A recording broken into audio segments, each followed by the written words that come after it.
حضور پاک صلی اللہ علیہ وسلم محبت کا پیغام لے کر آئے تھے، دلوں کو جوڑنے کے لیے آئے تھے۔ اب نبی علیہ السلام جو مدینہ میں ہیں تو جو مہاجرین صحابہ ہیں ان کی کیا حیثیت ہے اور کیا کیفیت ہے اور کیا حالات تھے کہ سب اپنا گھر چھوڑ کر آ گئے، اپنا وطن چھوڑ کر آ گئے، اپنا مال اسباب پراپرٹی سب چھوڑ کر آ گئے، ایک گھر کے اندر ہی رشتہ داروں میں۔ اور اللہ کے ہاں دو قومی نظریہ پتہ کیا ہے؟ یا کافر ہے یا مسلمان ہے۔ فَمِنْكُمْ كَافِرٌ وَمِنْكُمْ مُؤْمِنٌ، یہ تقسیم ہے وہاں کی۔ الکفر ملت واحدہ، تمام کافر ایک ہی ملت ہے، یہ حدیث ہے۔ انما المؤمنون اخوہ، تمام مسلمان ایک ہیں۔ تو اس وقت جو مہاجرین کی پوزیشن تھی وہ کیسی تھی؟ پھر وہاں طبقاتی تقسیم بہت تھی، یہ قریش کا ہے، یہ بنی خزاعہ کا ہے، یہ فلاں کا ہے، یہ فلاں کا ہے، یہ قریش کا بھی ہے تو قریش کے اندر بھی یہ بنو ہاشم ہے، یہ فلاں ہے، یہ فلاں ہے، یہ بنو کنانہ ہے، یہ ہے، یہ وہ ہے۔ دوسری طرف مہاجرین کے ساتھ کون تھے سامنے؟ انصار کو اپنے شہروں میں تھے، اپنے گھروں میں تھے، ان کی پراپرٹیاں ان کے پاس تھیں، مال اسباب بزنس کھیتی باڑی سب ان کے پاس تھا۔ لیکن پچھلے کچھ اثرات تھے، اوس یہ الگ ہے، خزرج الگ ہے، اور ان کے بھی اندر طبقاتی معاملات عرب کے اندر جو تھے وہ تھے۔ جناب رسول اللہ صلی اللہ علیہ وسلم نے کیا کیا؟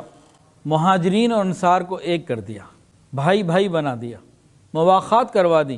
اور یہ مواخات دو دفعہ ہوئی کہ ایک دفعہ؟ کوئی بتا سکتا ہے جی؟ دو دفعہ ہوئی، ایک مکے میں ہوئی اور ایک مدینے میں ہوئی۔ مکے میں ہوئی مہاجرین کے درمیان، اور مدینہ آ کر ہوئی مہاجرین و انصار کے درمیان، کہ ان اکرمکم عند اللہ اتقاکم، کہ اللہ کے نزدیک اگر کسی کی کوئی عزت ہے تو تقوی کی بنیاد کے اوپر ہے، مال پیسہ حسب نسب خاندان اور بینک بیلنس اور زبان اور عہدوں کی وجہ سے نہیں ہے، صفات کی وجہ سے نہیں ہے، تقوی کی وجہ سے ہے۔ جب مدینہ میں یہ کام کیا تو اس کے فوائد کیا ہوئے؟ ایک فائدہ تو یہ ہوا کہ ضرورت کے وقت مہاجرین و انصار ایک دوسرے کے مددگار، مصیبت کے وقت ایک دوسرے کے غم گسار، ضعیف کو کمزور سے اور کمزور کو ضعیف سے قوت ملی۔ مہاجرین و انصار جو منتشر تھے یہ ایک ہو جائیں اور واحد شہ بن جائیں، اور تفریق کا نام و نشان مٹ جائے اور سب اللہ کی رسی کو تھامنے والے بن جائیں۔ وہ تفریق اور اختلاف جس نے بنی اسرائیل کو تباہ کیا، تو اس تفریق کو ختم کر دیا گیا تاکہ اجتماعیت آ جائے اور اللہ کا ہاتھ ان کے اوپر آ جائے۔ خادم اور مخدوم، غلام اور مولا، گویا کہ محمود و ایاز ایک ہو جائیں۔ آج کافر اس بات کو سمجھتا ہے کہ مسلمان ایک ہو جائیں تو ان کے لیے کچھ بھی نہیں، وہ ڈیوائیڈ اینڈ رول کے اوپر چل رہے ہیں کہ ان کو اتنا تقسیم کر دو، اتنا تقسیم کر دو۔ پہلے خلافت تھی، وہ ختم کر کے ملک بنے، اب ملکوں کے اندر بھی اتنی تقسیمیں ہیں، فلاں پارٹی کی، فلاں زبان کی، فلاں اتنی تقسیمیں کر دیں کہ ہماری قوت ہی ختم ہو کے رہ گئی۔ جب نبی علیہ السلام نے مکہ مکرمہ میں مواخات کروائی تو بعض صحابہ کو بعض کے ساتھ آپ نے جوڑا۔ حضرت علی نے پوچھا یا رسول اللہ میرا بھائی کون ہے؟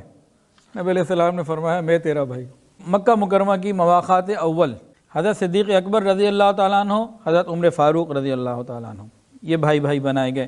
حضرت حمزہ رضی اللہ تعالیٰ عنہ، زید بن حارثہ رضی اللہ تعالیٰ عنہ، حضرت زبیر بن عوام رضی اللہ تعالیٰ عنہ، عبداللہ ابن مسعود رضی اللہ تعالیٰ عنہ، عبیدہ ابن حارث، بلال ابن رباح، معصب ابن عمیر، سعد ابن ابی وقاص، ابو عبیدہ، سالم مولا ابی حذیفہ رضی اللہ تعالیٰ علیہ مجمعین، اور بھی نام ہیں۔ تو یہ مکہ مکرمہ کے تھی۔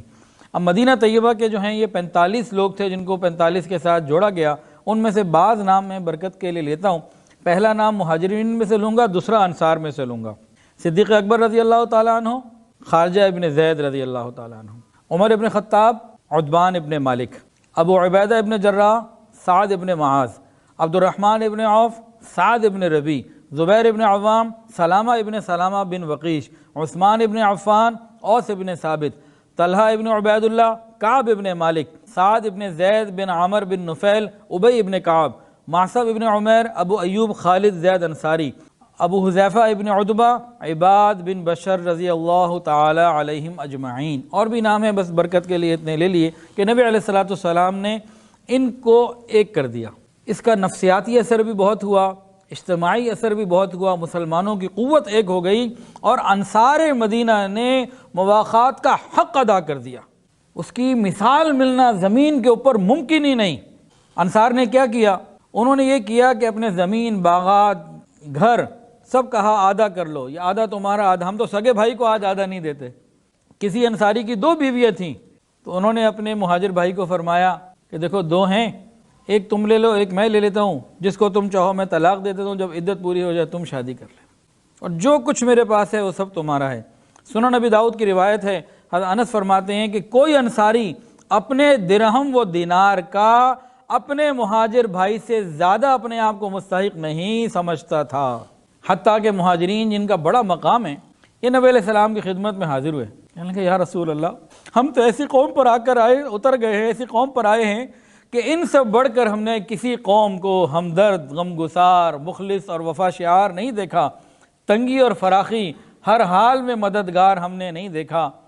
یا رسول اللہ، ہمیں یہ اندیشہ ہو گیا، خوف ہو گیا ہے، ایسا نہ ہو کہ سارا ثواب یہ لے جائے، ہمیں کچھ بھی نہ ملے قیامت کے دن، ہم خالی رہ جائیں۔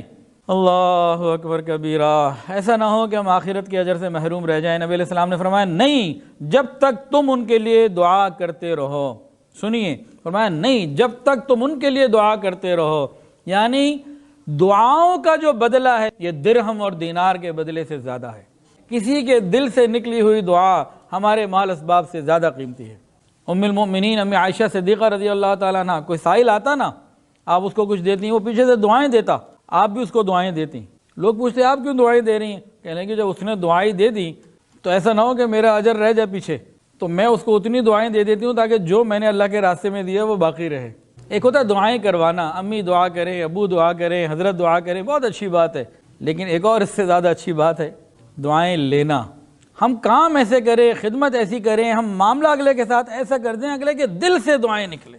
اور بیوی کے دل سے بھی دعائیں نکلوائی جا سکتی ہیں، ضروری نہیں ہے کہ بیوی کی دعائیں نہیں لگتی، اس کی بھی لگ سکتی ہیں۔ ہم اچھے خاوند بن کے دیکھیں، یہ رشتہ مواخات کا اس قدر مضبوط بن گیا کہ جب کوئی انصاری مرتا تو ان کی وراثت میں مہاجر کو حصہ ملتا، ہم تو سگے بھائی کو نہیں دیتے۔ پھر بعد میں یہ حکم منسوخ ہو گیا، جو وراثت ہے وہ فقط بلڈ ریلیشن کو ہی دی جا سکتی ہے، اور وہ اللہ تعالیٰ نے خود مقرر کر دیے۔ آدمی کو جو مال ملتا ہے وہ کون دیتا ہے جی؟ اللہ دیتا ہے۔ اب انسان اللہ نے دیا ہے مال، صحت بھی دی ہوئی ہے اور یہ زندگی گزار رہا ہے، اب جناب اس کا وقت پورا ہو گیا، اب یہ چلا گیا۔ اگر اللہ چاہتے تو یہ کر سکتے تھے نا کہ یہ حکم آ جاتا کہ انسان مرے اور اس وقت جتنا اس کے پاس مال ہے سارا بیت المال میں جمع کراؤ۔ یہ اللہ تعالیٰ کا احسان ہے ہمارے اوپر کہ جو کچھ ہمارے پاس ہے وہ بعد میں وارثوں کو جاتا ہے۔ اللہ چاہتے تو یہ کر سکتے تھے، سارا بیت المال میں جمع کرا دو، تمہارا کچھ نہیں ہے، سب کچھ تو میرا دیا ہوا۔ تو اللہ تعالیٰ نے یہ معاملہ تو نہیں کیا، اللہ نے مہربانی فرما دی، حصے خود مقرر کر دیے۔ تو ہمیں چاہیے کہ وراثت کے اندر ڈنڈی نہ ماریں۔ یاد رکھیے، جو دنیا میں کسی جائز وارث کو محروم کرے گا، اللہ تعالیٰ اسے جنت کی وراثت سے محروم کر دیں گے۔ جنت آدم علیہ السلام کی میراث، اولئک هم الوارثون، نیک بندے جنت کے وارث ہیں۔ لیکن اگر دنیا کے اندر کوئی بندہ اپنے جائز وارث کو محروم کرتا ہے اور اس کو حصہ نہیں دیتا، تو حدیث میں آتا ہے اللہ اس کو جنت کی وراثت سے محروم کر دیں گے۔